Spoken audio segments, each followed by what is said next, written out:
Yeah, I mean, well, actually, like I said, I was just reading Dugan again yesterday in his essay, Fascism, Borderless and Red, where he clearly and plainly advocates for a Russian fascism or a Russian national socialism. He uses both words.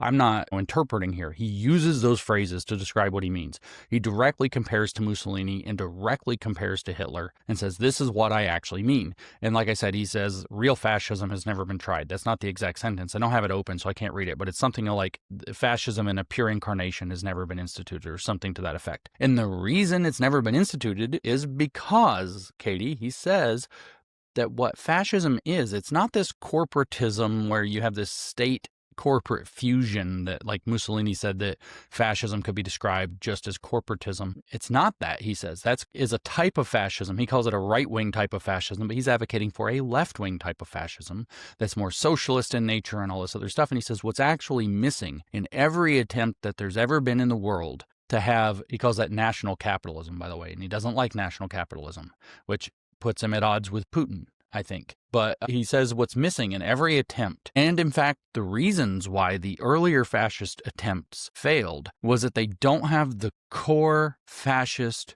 pathos. That there is at the heart of the project a pathos. That's the word he uses more than once. It is a 2.5-page essay, and he calls it a pathos more than once. So there's a feeling, an emotion, a nostalgia, he calls it, he says it's brutal, that it will have absolutely no limits.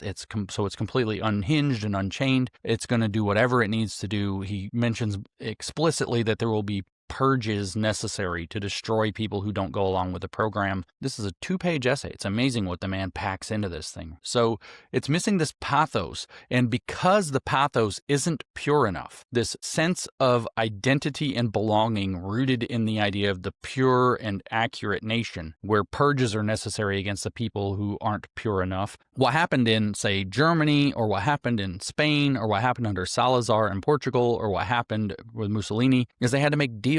They had to compromise their vision. That's why he says real fascism's never been tried. They had to compromise their vision by making deals with the conservatives, by making deals with the religious leaders, by making deals with the national capitalists, by making deals even sometimes with other elements in society in order to secure their power. The practicalities of realpolitik got in the way of the implementation of the true and pure pathos-driven fascism that he envisions for Russia, which he says explicitly will have an ethnic basis. Explicitly says it will have an ethnic basis. So, yeah, this is exactly what the program is.